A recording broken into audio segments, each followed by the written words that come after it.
¿Alguien nos escucha?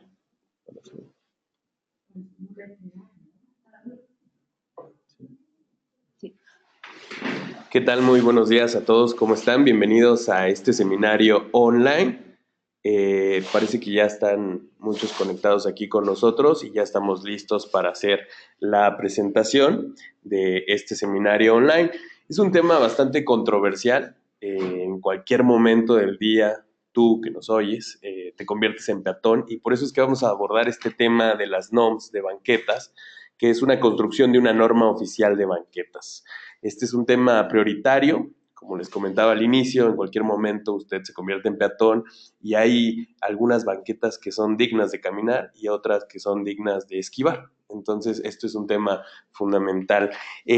Vamos a hablar acerca de este proceso para la generación de normas oficiales mexicanas que obliguen a la homologación en la construcción de la infraestructura básica para los peatones, asegurando la accesibilidad universal y la dignificación del espacio público para tener mejores ciudades. Y para completar este seminario online, les voy a presentar quienes van a estar aquí con nosotros. Tengo a Roberto Remes, director de Ciudad Humana México y fundador de la Liga Peatonal, a Jorge Macías, especialista en economía ambiental, cambio climático, y Jorge Macías, que está aquí con nosotros, que es director general adjunto de Desarrollo Urbano Sustentable de la CAME, de la Comisión Ambiental de la Megalópolis, especialista en economía ambiental, cambio climático y el sector energético. También está con nosotros Perla Castañeda, Comisión de Comunicación de la Liga Peatonal, Ariel Gobea, director de Crecimiento Verde de la CAME, economista y abogado. Y para dar inicio a este seminario, le cedo la palabra a Roberto Remes, que está aquí con nosotros. Roberto. ¿Qué tal? Buenos días. Pues bien, el tema de las normas para las ciudades es un tema que tendrá que incorporarse en la agenda en los próximos años a partir de que se esté fortaleciendo la legislación en materia de ciudades. Una de las próximas legislaciones será la Ley General de Movilidad. Hay una reforma constitucional que la da al Congreso de la Unión facultades en materia de movilidad y por lo tanto el Ejecutivo pues recibirá alguna ley y la Ley General de Movilidad será la primera seguramente y a partir de esto tendrán que darse algunas normas oficiales mexicanas en esta materia. Hay muchos temas en los que podría establecerse normas. Tenemos normas de la información que debe venir en las bebidas endulzadas, la información que debe venir respecto al contenido de sodio y otros elementos en el agua potable, o tenemos normas relacionadas con la vida silvestre, con el manejo de rellenos sanitarios, con las emisiones de los vehículos, el contenido de azufre o de otros componentes en los combustibles, etcétera, ¿no? Entonces hemos venido normando como sociedad muchos factores y uno de los factores que tendrá que normar son ciertas especificaciones de carácter urbano que hemos dejado pues con demasiada arbitrariedad y ya realmente necesitaríamos como país tener una mejor regulación al respecto.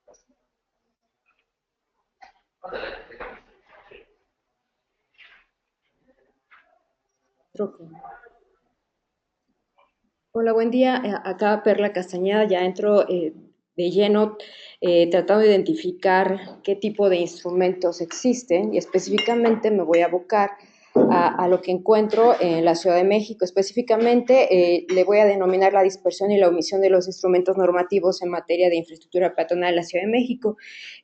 Para ser muy sintéticos, me voy evidentemente con el primer punto que ya tenemos, criterios para el ordenamiento del espacio público emitido por la Autoridad del Espacio Público, y a manera de entender cómo deberían ser las dimensiones de las banquetas de acuerdo a la composición, está dividido por franjas, y utilicemos, por ejemplo, esta imagen, podemos darle. Pensemos en la banqueta que tiene un ancho de casi más de 4,5 metros para que podamos identificar las diferentes franjas. O sea, tenemos la fachada que puede ir de 1,5 metros a 2,40.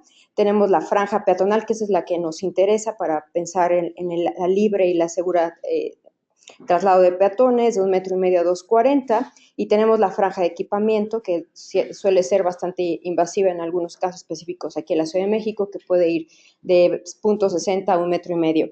Entonces, evidentemente, este instrumento de criterios para el ordenamiento del espacio público, ¿qué es lo que tiene de forma muy sintética ese instrumento? Pues tiene...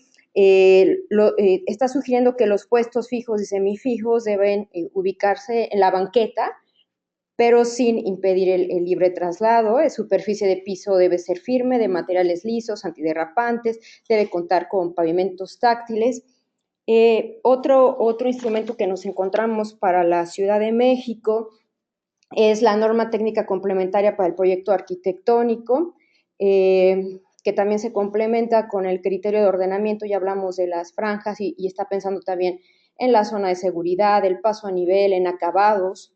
El manual técnico de accesibilidad, que eso es importante decirlo, desde el 2000 hay un instrumento con este potencial y que sabemos que no se cumple, y eso está hecho específicamente para las personas con discapacidad.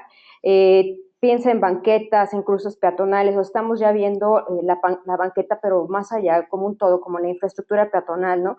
Calles peatonales, rampas, pavimentos táctiles, contacto visual, barras de apoyo, y ya también está hablando de parámetros, ¿no? Con un mínimo de 1 metro las rampas peatonales. También tenemos el manual, las normas de construcción de la Administración Pública del Distrito Federal, que también habla de 4 franjas, y dice que debe garantizar el desplazamiento continuo sin obstáculos, banqueta construida con pavimentos modulados, garantizar la accesibilidad con rampas y cruces a nivel de piso.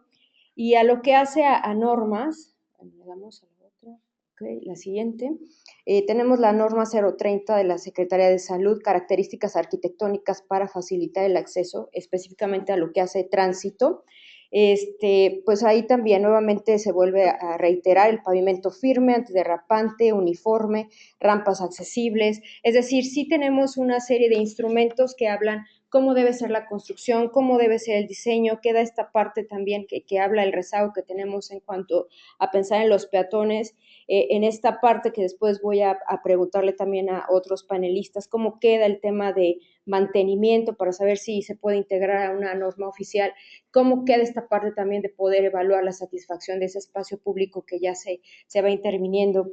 Y por último, nada más para seguir pensando que la ciudad no solamente la está interviniendo el propio gobierno, sino también los desarrollos inmobiliarios privados, que sobre todo tenemos varios ejemplos. Uno de ellos puede ser la calle de Miguel Ángel de Saavedra, donde vemos que se va levantando varios edificios y que tienen cierta correspondencia con el entorno inmediato, y pues que o hay algunas personas que deciden poner su banqueta convirtiéndola en rampa. Entonces también ahí tenemos que apelar al artículo 66 del reglamento de construcciones hasta que la banqueta pues quede bien, ¿no? Y específicamente se refiere a que la administración ordenará al propietario efectuar las modificaciones que fueren necesarias conforme al reglamento. En tanto no se ejecute, la delegación no autorizará el uso y ocupación de la obra. Entonces, básicamente tenemos este encuadre, sabemos que está en esta instrumentación y pues queda pendiente su cumplimiento, y en caso de que no se logre, pues la sanción. Veamos si eso da para tenerlo en una norma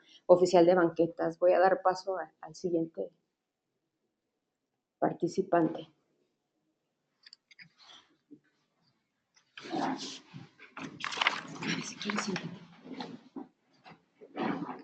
Buenos días a todos. Ariel Gobea de la Comisión Ambiental de la Megalópolis. Haciendo un poco de seguimiento a lo que nos acaban de comentar, tratamos de hacer una revisión muy simple, muy sencilla de cómo es el esquema, cómo sería un esquema de normalización para el tema de las banquetas. Tratamos de destacar aspectos, básicamente tres aspectos muy esenciales en este sentido. El fundamento para normar, ya sea banquetas o cualquier otro tema similar, tendríamos que irnos a la Ley Federal de Metrología y Normalización. Específicamente esta ley trae un apartado de normalización en donde especifica qué es una norma, qué tipos de normas hay y cuál es el procedimiento para generarlas y para aplicarlas. Como decía, también ahí especifica el tipo de normas que existen. Identificamos básicamente las NOMS, las NMX y las normas de referencia. La diferencia es la que se puede ver en la lámina. Básicamente la NOM se distingue de las otras dos porque es de aplicación obligatoria. La NMX es de aplicación voluntaria, aunque hay casos de excepción en las que también se tiene que aplicar de manera obligatoria cuando se hace referencia específicamente a ella. Y básicamente lo que regulan son cuestiones técnicas, son como los mínimos que deben de cumplirse para la realización ya sea de alguna prueba, algún procedimiento, para el procesamiento de algún producto, realizar algún servicio o alguna actividad específica, es lo que establece una NOM. En el caso de la NOM, puntualmente ese es obligatorio y es el mínimo. En el caso de la NMX puede ser una referencia técnica que puede ser muchísimo más estricta que la NOM. Y en el caso de las normas de referencia, simplemente son disposiciones que emite la Administración Pública Federal para que los productos, servicios que contraten, arrienden o adquieran cumplan con esa disposición. Ahora, para llegar a la formulación de una NOM o de una NMX, el procedimiento viene, como lo comentaba, viene tanto en la ley, pero específicamente y más detallado en el reglamento de la Ley de Metrología y Normalización.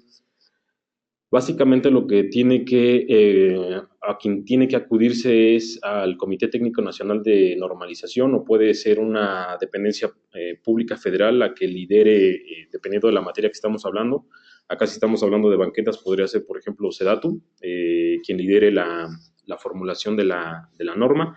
Se tiene que elaborar un documento base, el cual recoge todos aquellos conocimientos técnicos, ya sea para las dimensiones, características técnicas de la banqueta y también así para ya propiamente su producción, generación e incluso el mantenimiento que comentaban, que había la duda por acá. Una vez que se constituye ese documento base, se hace un grupo de trabajo con especialistas. Este documento se pone a consideración de los expertos a nivel nacional porque se hace una publicación en el Diario Oficial de la Federación para que todos aquellos interesados en el tema puedan participar y puedan aportar elementos. Una vez que se tiene ese documento base, como decía, se integra el grupo de trabajo. Ese grupo de trabajo va a trabajar en aspectos, como les decía, técnicos, procedimentales. Para irme rápido, básicamente se integra el proyecto de norma. Posteriormente, una vez que ya se tienen recogidos todos las opiniones y participaciones del grupo de trabajo, se pone otra vez ese documento ya más acabado, se vuelve a poner a consulta pública en el Diario Oficial de la Federación, ya como anteproyecto o proyecto de norma. Básicamente el camino para la NOM y la NMX es muy similar, pero bueno, con las diferencias de algunas procedimentales que, bueno, ahorita por cuestiones de tiempo vamos a obviar. El caso es de que se pone a consideración, a consulta pública, se reciben los comentarios, se tiene que publicar el desahogo de esos comentarios y una vez que hay votación de la norma, se aprueba y se daría una última publicación en el Diario Oficial para que ya entre en vigor a partir de la fecha que se establezca en la misma. Básicamente son los aspectos esenciales que queríamos destacar de la formulación de una NOM, ya sea norma oficial o norma mexicana. Gracias.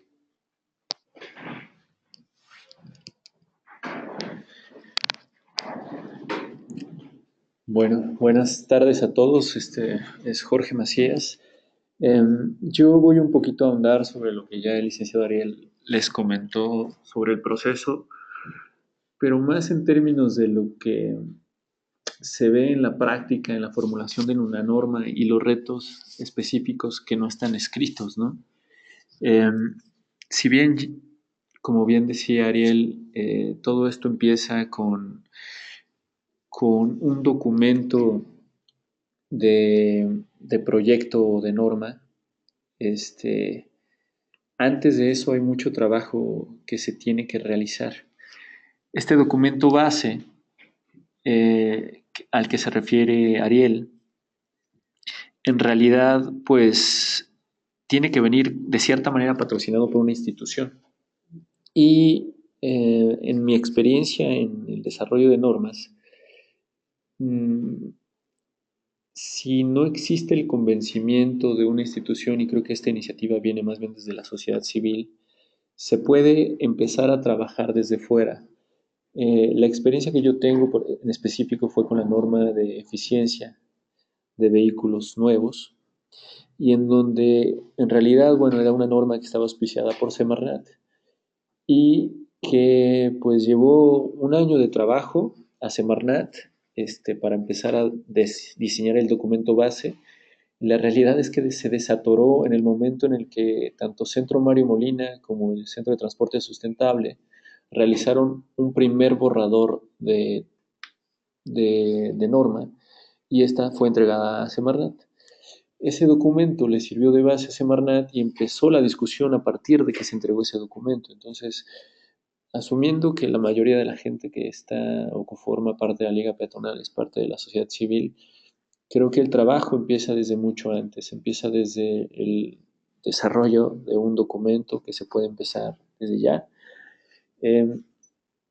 También, en específico, la manifestación de impacto regulatorio, a lo que habla o lo que trata de decir es, busca asegurar que lo que se está proponiendo sea pues mejor de lo que está, ¿no?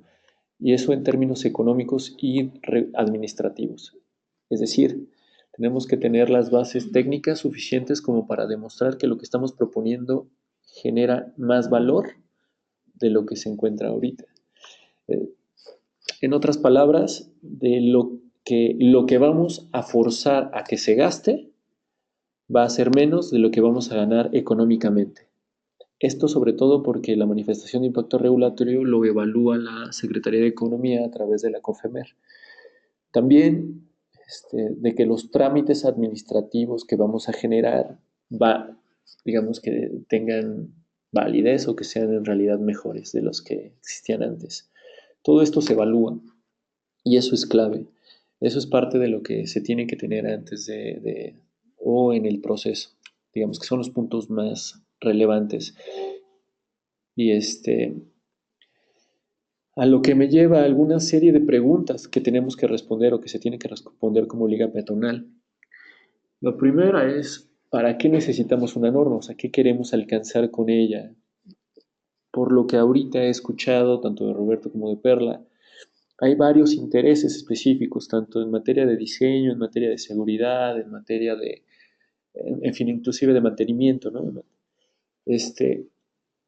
Todos esos requerimientos implican que se tienen que buscar procesos de estandarización. Entonces, tienes que ser capaz de decir mínimos o máximos de algo, inclusive de mantenimiento. ¿Cuál es el mínimo de mantenimiento? ¿Cuál es el máximo de mantenimiento? ¿Cuál es el mínimo de diseño, mínimo de banqueta, mínimo de espacio? Tienes que ser capaz de categorizar vías, de asegurar la tipología de las vías, en fin.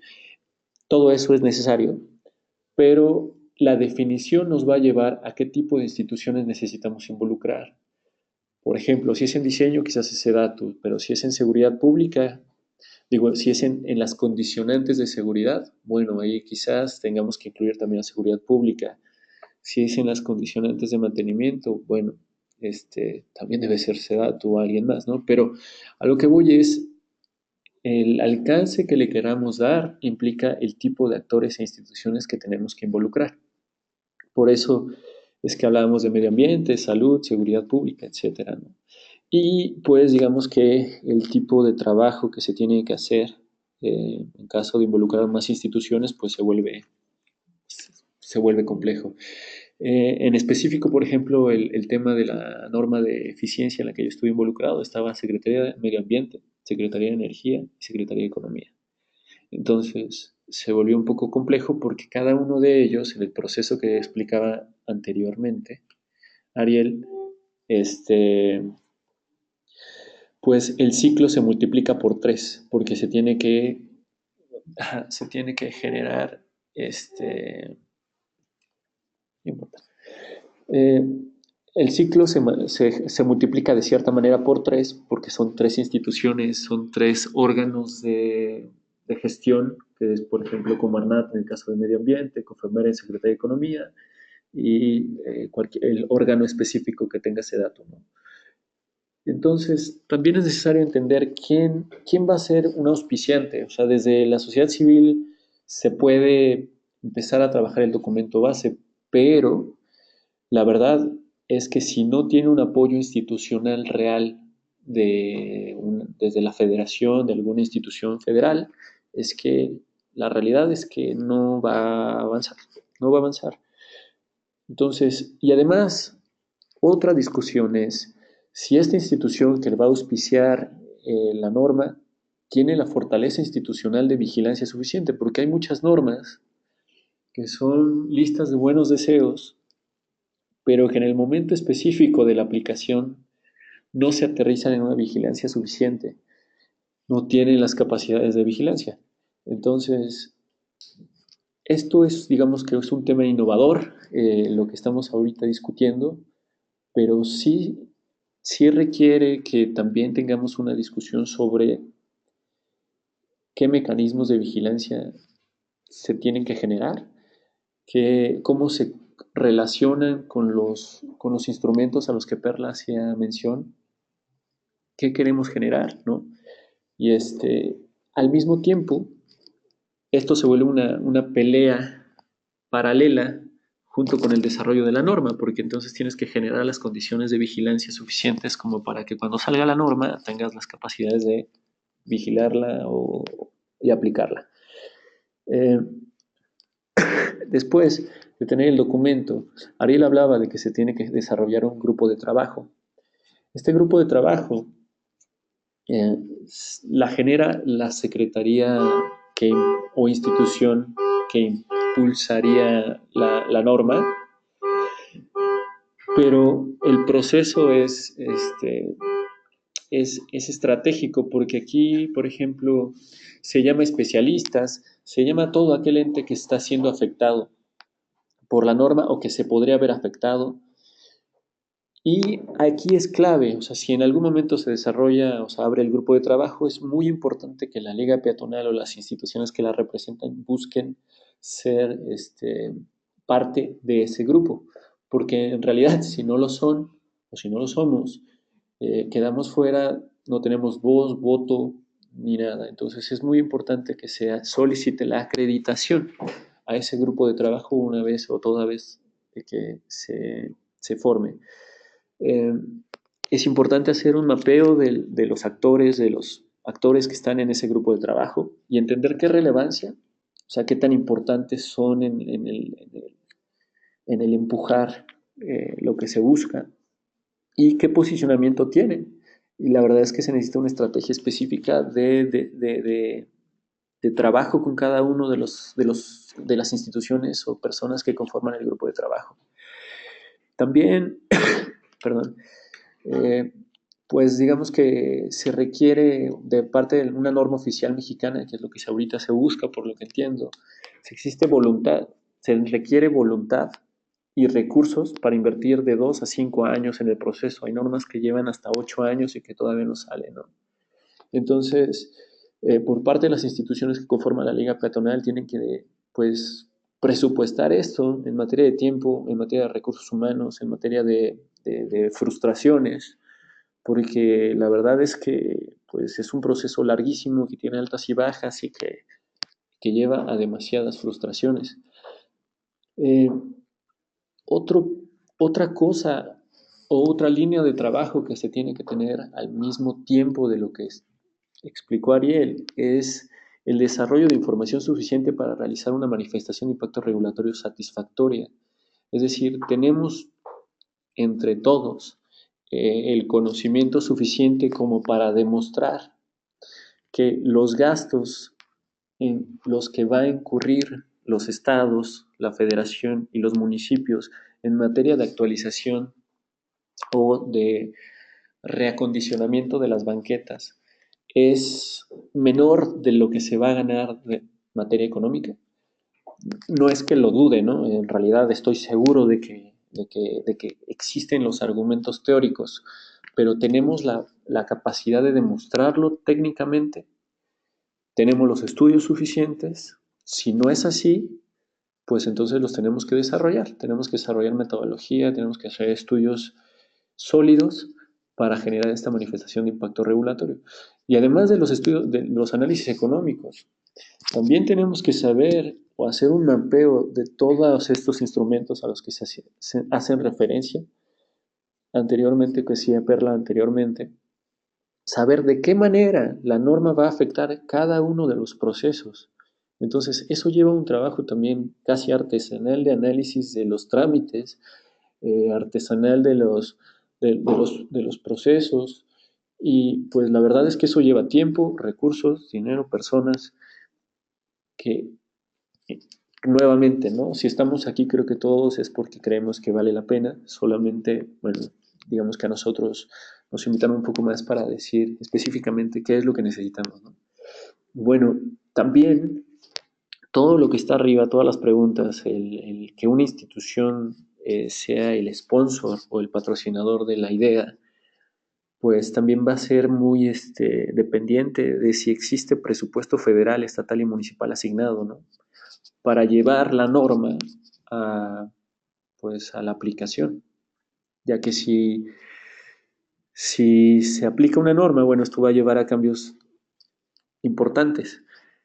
Si esto lleva a cambios importantes, entonces quiere decir que las entidades, que los municipios van a tener que modificar la forma en la que hacen o que diseñan las ciudades, que es lo que buscamos, pero eso lleva recursos. Si antes nos costaba 100 pesos hacer un metro de banqueta, por decir algo, nos va a costar 150.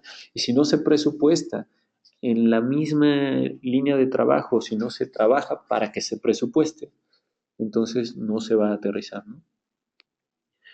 Eh, por último, creo que, bueno, ya que fui un poco negativo, ahora voy a tratar de ser un poco más positivo. Entonces, algunas secciones alternas posibles. De hecho, creo que ya se repitieron, o que por lo menos ya Roberto las decía, ¿no?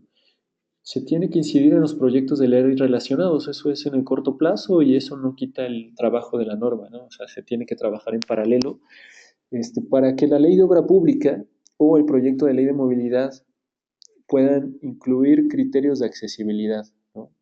O quizás, no sé, pensando en el hecho de que en Estados Unidos existe un, un acta, un proyecto de ley, bueno, no es un proyecto, se llama Disabilities Act, que quiere decir que hay un proyecto de ley específico de accesibilidad para discapacitados, ¿no? Entonces, pues se puede pensar en un proyecto de ley diferente. Se necesita buscar la alineación con el Plan Nacional de Desarrollo y programas sectoriales, que seguro en alguno de los apartados viene algo, para incidir en acciones institucionales específicas ya, ¿no? Y bueno, como bien Ariel les explicaba, se requiere armar un documento base, ¿no? Ese documento base se puede empezar a trabajar desde ya también. Y quizás en el momento, o sea, si no llega a ser una norma oficial mexicana, se puede empezar a trabajar más o primero en una norma mexicana, o sea, atinarle a una norma mexicana que es una norma voluntaria, que lleva un poquito menos de tiempo, lleva quizás 1 a 3 años, que bueno, también es mucho tiempo, pero de todas maneras es un poco menos. Y este documento técnico voluntario o documento base, inclusive desde la sociedad civil, se puede usar para generar alineamientos técnicos y buscar adherentes voluntarios, inclusive aunque no sea una norma mexicana, ¿no? Pues así como lo hicieron con el tema de Visión Cero, ¿no? Que hay adherentes específicos y voluntarios, lo mismo se puede hacer con un documento técnico que desde la sociedad civil para buscar adherentes voluntarios. Eso se puede hacer y no necesitan de una institucionalización, de hecho le va a dar más fortaleza al documento base que se genere y quizás desde ahí también se puede hacer cierto tipo pues de gestión como para que vean que el tema es prioritario, ¿no? Y bueno, por mi parte, hasta ahorita es todo. Le paso los micrófonos al moderador. Gracias, Jorge, por tu intervención. Vamos a pasar con Roberto Remes, que quiere agregar algo. Roberto. Sí, bueno, varias cosas.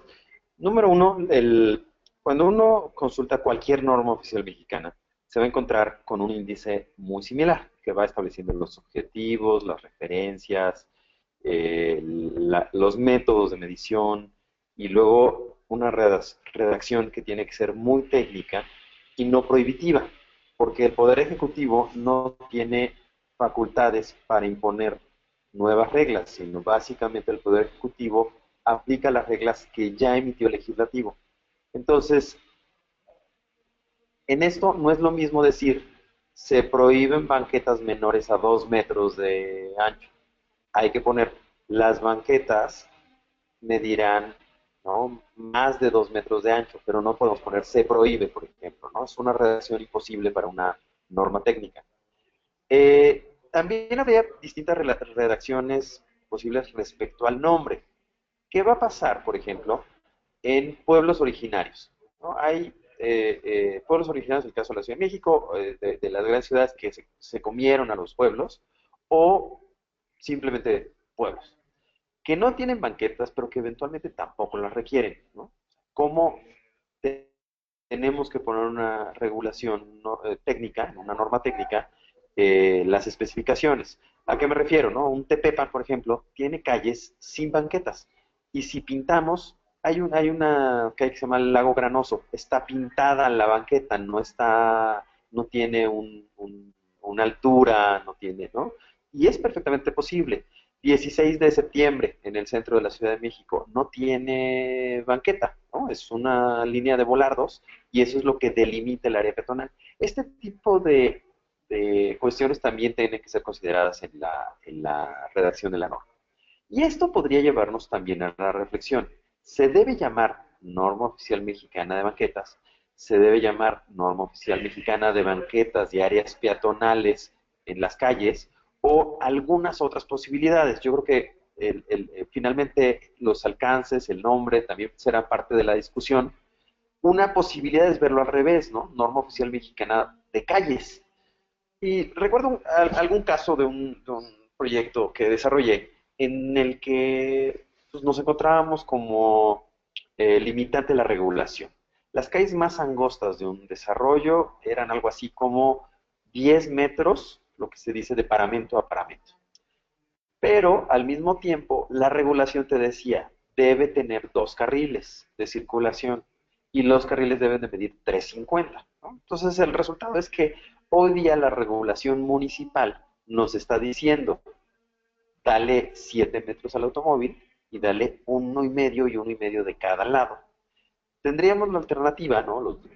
Con los desarrolladores de un conjunto habitacional, de decirles, oye, ¿por qué no haces calles de 12 metros? De tal suerte que tus banquetas van a ser de 2,5 y luego los 3,50. Pues sí, multipliquen esos metros por la línea de calle y resulta que el desarrollador ahí está perdiendo una serie de viviendas que no está dispuesto a perder, ¿no? Entonces, hoy toda la regulación nos dice haz áreas para los coches. Entonces, podríamos también poner sobre la mesa de norma oficial mexicana de calles y banquetas, norma oficial mexicana de áreas peatonales, norma oficial mexicana de, o sea, ¿no? Norma oficial mexicana de puentes peatonales. O sea, ¿qué tendría que ocurrir? para que los puentes no sean antipeatonales como hoy día, ¿no? Bueno, pues en la norma ponemos que sean accesibles o que tengan elevador o que solamente en tales o cuales circunstancias, solo para cruzar autopistas, solo para cruzar más de N cantidad de carriles y también podría establecerse una norma sobre esos efectos. Podríamos establecer una norma sobre los postes. Por ejemplo, los postes en México en general son poco amables para encadenar una bicicleta y pues es un mueble que se puede utilizar más de una vez, ¿no? Entonces, el que nos ilumine, pues, muy bien, ¿no? Pero el poste nos ilumine y además reciba la bicicleta y además pueda conducir el cableado de distintos usuarios, pues empieza a ser más interesante. Si vemos las calles mexicanas, ¿no? Los tipos de poste que tenemos son unos de madera que se van enmoheciendo, espantosos, unos de concreto gigantescos que pone la compañía de luz o la Comisión Federal de Electricidad, espantosos. Si vemos, ¿no? Son de las posibles normas de ciudad y a la vez van vinculadas con los espacios peatonales, porque postes anchísimos, ubicados a la mitad de la banqueta, ubicados en líneas visuales, ¿no? A la vuelta de Embart, el otro día comentaba yo en mi cuenta de Instagram, pusieron en la línea de la Fuente de los Coyotes y los arcos de entrada a Coyoacán, pusieron la cámara de vigilancia. Entonces uno tiene un bloqueo visual en algo que forma parte del paisaje, ¿no? Entonces, estas cuestiones pues no las sabemos aprovechar. Eh, Plazas públicas que deberían de ser muy accesibles, de pronto están rodeadas de avenidas, ¿no? Entonces también podríamos regular o normar la forma de los pasos peatonales en ciertas vialidades. O podríamos poner, por ejemplo, pues no se recomienda que más de 3 carriles uno atraviese sin tener pausas, ¿no? Entonces también ese tipo de elementos podrían quedar en normas de ciudad. Eh, Hoy día, pues, en avenidas muy anchas, uno puede llegar a cruzar 7 carriles sin tener un descanso, o eventualmente 5 carriles por sentido, 10 carriles en total sin tener un descanso, y esto es sumamente peligroso. Adultos mayores quedan fuera de la ciudad, ¿no? Se les excluye. Entonces, también pasos peatonales podrían estar sujetos a una regulación. Hoy la regulación, por ejemplo, federal, que no tendría por qué, porque la Secretaría de Comunicaciones y Transportes no tiene atribuciones de carácter local en transporte. En este momento no las tiene. Con la reforma constitucional y luego la Ley General de Movilidad podría tenerlas. Pero en una norma regula que los pasos peatonales, las cebras, no deben medir más de 4 metros, ¿no? ¿Por qué? ¿No? Y hoy día estamos viendo que las ciudades que están haciendo cosas interesantes para los peatones ya tienen ciertos pasos peatonales muy, muy grandes, ¿no? El centro de la Ciudad de México, el de Madero, es uno de los más ocupados de la ciudad, o tal vez el más ocupado de la ciudad, y en ese, de la cebra peatonal, pues debe medir unos 12 metros de ancho, y se satura, por supuesto, ¿no? Entonces, son de los elementos que también podrían estar sobre la mesa. Quizá puedan quedar en norma oficial de banquetas, pero quizá podríamos replantearnos y poner sobre la mesa o más normas o una norma mucho más amplia, ¿no? Eh, yo en términos generales lo dejaría hasta aquí la reflexión. Les recomendaría, busquen cualquier norma oficial mexicana y se van a encontrar un índice que es muy probable que sea el que se repita en la norma que redactemos. Eh, el procedimiento lo explicó muy bien Ariel Gobel. La reflexión, los retos, los presentó muy bien Jorge Macías. Perla Castañeda también hizo ya como aventurar ciertas especificaciones que tendrían que estar sobre la mesa cuando discutamos la norma. Y yo me inclinaría respecto a lo que dijo Jorge, que sí vayamos por la ruta de la norma oficial mexicana. Las normas mexicanas, ¿no? NMX, a diferencia de NOM, las normas mexicanas nos refieren, si son voluntarias, si se van sumando actores, etcétera. Pero a menudo no están tan disponibles, porque hay un listado de normas emitidas y muchas veces hay que pagar por estas normas para obtener la redacción. Entonces no se logra difundir tanto como uno quisiera. Entonces, en procesos industriales funciona porque pues, los que la necesitan ver son los que llevan esos procesos industriales. pero si queremos algo como muy generalizado, yo me inclinaría por este procedimiento que Ariel Gobea explicó muy detalladamente y que, pues sí, una vez que se tenga una ley general de movilidad, es posible que la redacción de la ley diga la secretaría y luego las demás especifique la secretaría de tal y tal. Cuando dice la secretaría, hay una secretaría que lleva la conducción de la aplicación de esa ley. Esa secretaría es muy probablemente la que tenga a su cargo el sistema normativo de la movilidad. Y esta secretaría podría ser, percibo, dos: la Secretaría de Comunicaciones y Transportes o la Secretaría este, de SEDATU, la Secretaría de, si me va el nombre completo, ¿no? Desarrollo territorial y urbano, SEDATU. Bueno, la SEDATU no tiene, hasta donde sé, un comité de normas, no se ha dado la ocasión, entonces seguramente tendrá que crear su comité de normas, como decía Ariel, y en este comité de normas, pues seguramente ya tendremos nosotros en la fila el abrir la discusión. Las redacciones, como dije al inicio de esta intervención, las redacciones tienen que ser muy técnicas, pero al mismo tiempo tienen que ser demostrables. Y esto estaba en los retos que mencionó Jorge Macías. ¿Demostrable en qué sentido? Si yo pongo que 2 metros es la medida mínima de una banqueta, o 2,50 o 2,33, es porque una fuente me lo documenta bien. No me tocó vivir el proceso que además ahorita está rebotando con lo de Laguna Tajamar, el proceso de revisión de la norma 022 de manglares. Y en algún momento se especulaba, antes de que viniera la prohibición desde el Congreso a afectar manglares, que solo el 5 del manglar pudiera ser afectado. Y entonces había que demostrar por qué el 5. Y pues la verdad es que no había como documentos que claramente nos demostraran el 5. Entonces, algún académico propuso, ¿por qué no hacemos un manglar de referencia y medimos las características y que siempre que se vayan a afectar tengan que compararse con ese manglar de referencia? Y entonces, cuando no se alejen de las características de ese manglar de referencia, entonces sí se acepta la afectación al manglar. Eso era lo que plantea la academia.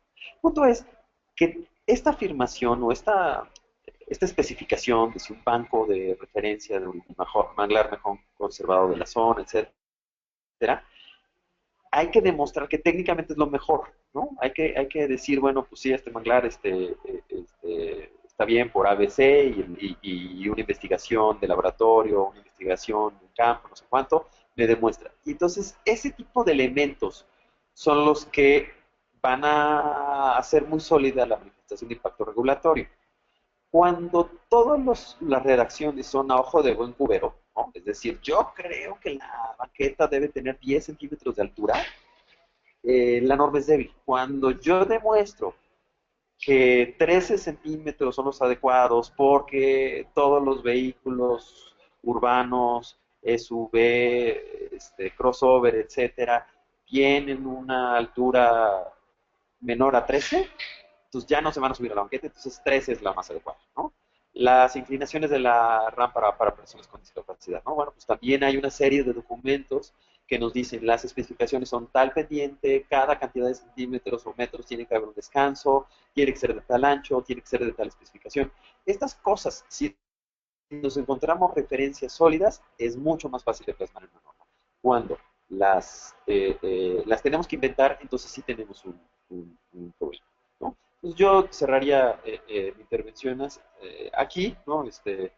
La primera intervención fue muy breve, nada más contextualizando, por eso quise yo detallar esa parte. Muchas gracias.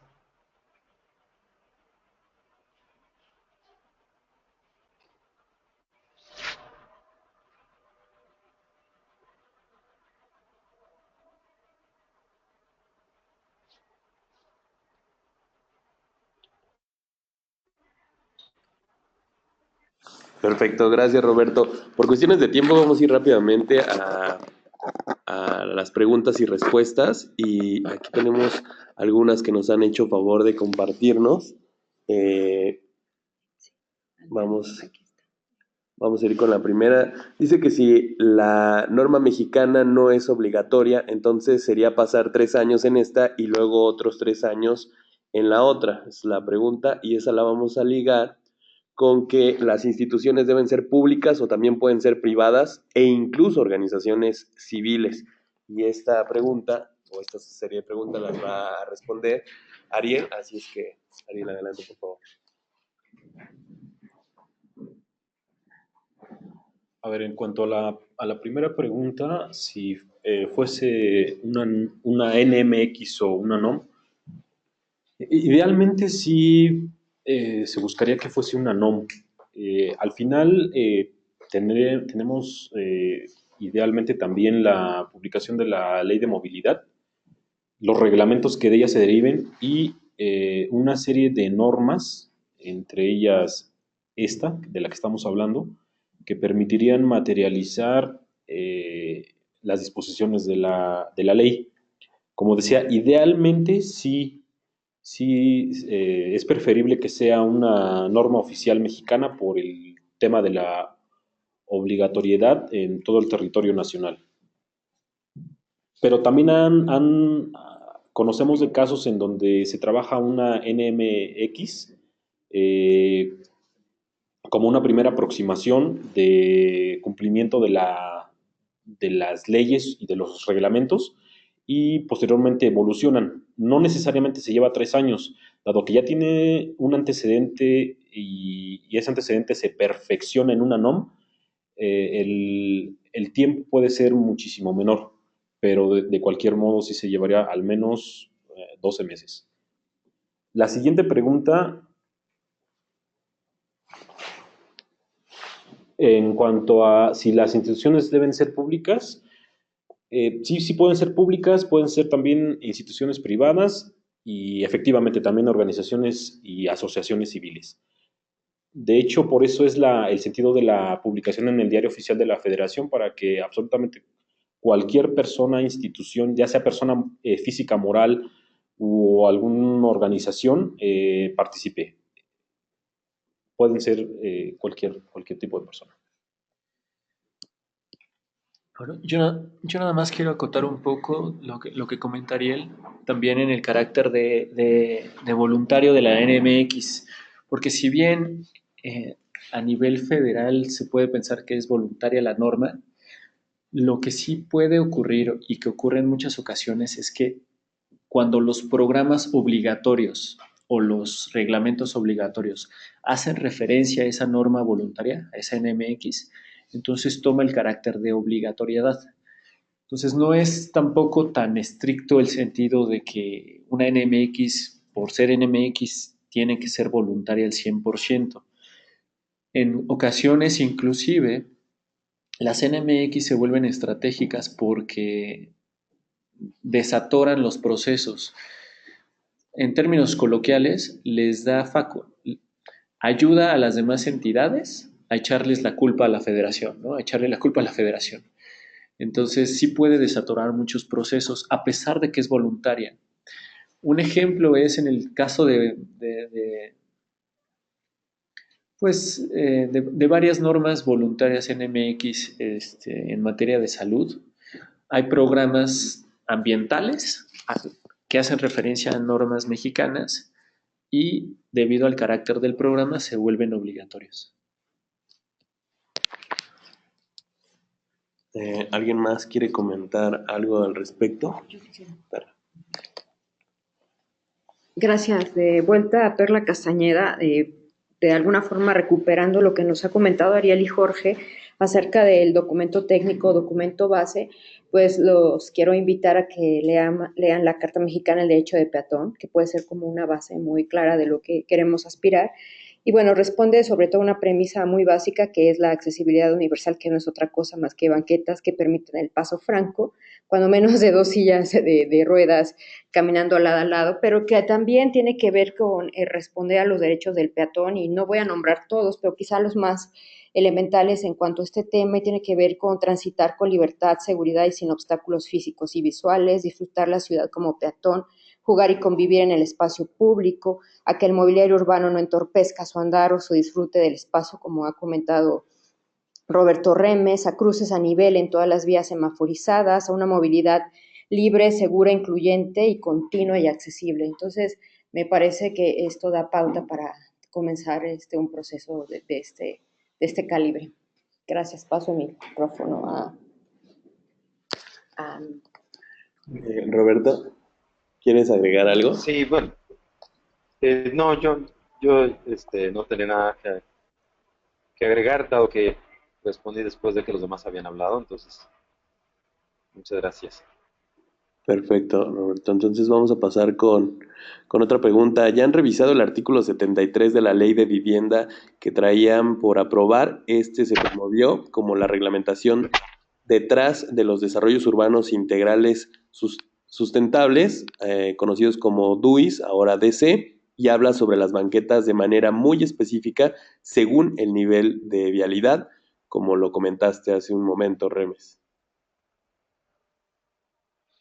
Pues bueno, sí, básicamente hemos tenido un desastre en términos de infraestructura peatonal.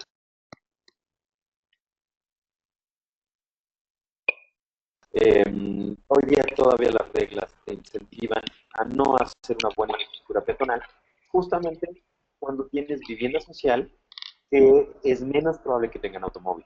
Y entonces están obligados a tener garage, están obligados a hacer cuando menos 2 carriles de circulación, cuando pues, un carril bastaría, un carril que acercara a las casas, no que estuviera enfrente de las casas, bastaría, y que se fortalecieran mucho más los senderos peatonales.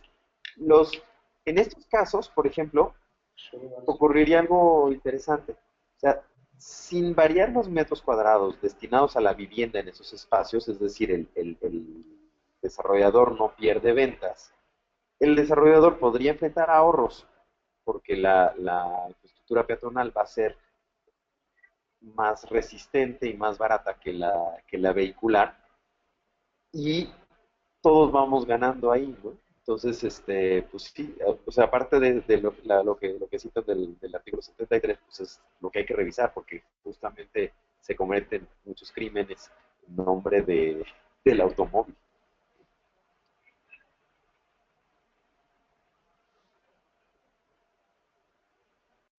Y una cosa más, o sea, digo, básicamente este artículo también tiene que ver con los incentivos. Entonces, los subsidios tendrían que canalizarse solamente con aquellos desarrollos que sí cumplan especificaciones, ¿no? Perfecto, Roberto. Pues muchísimas gracias. Estamos viendo el tiempo, ya nos estamos pasando un poco, así es que quiero agradecer a todos los que están con nosotros. También un saludo por allá a Ecuador, a Morelia, que nos están escuchando hasta allá. Muchísimas gracias por acompañarnos. Quiero agradecer a todos los panelistas que estuvieron esta mañana con nosotros, pero antes de despedirlos, quiero invitarlos al siguiente seminario en línea que tiene por nombre Principales Resultados de la COP21. Va a estar en este seminario Adriana de Almeida Lobo, directora ejecutiva de CTC Embark México, Julia Martínez, directora de Economía, Medio Ambiente y Cambio Climático, y este seminario se va a llevar a cabo el jueves 25 de febrero de 10 a 11 de la mañana. Todos sus comentarios y sugerencias los pueden hacer a través de la página de Movilidad Amable. Ahí también vienen los correos de los panelistas que nos acompañaron el día de hoy. Agradecerles mucho a Roberto Remes, director de Ciudad Humana México, y también pues fundador de la Liga Peatonal, a Jorge Macías, director general adjunto de Desarrollo Urbano Sustentable de la CAME, a Perla Castañeda, de la Comisión de Comunicación de la Liga Peatonal, y a Ariel Gobea, director de Crecimiento Verde de la CAME.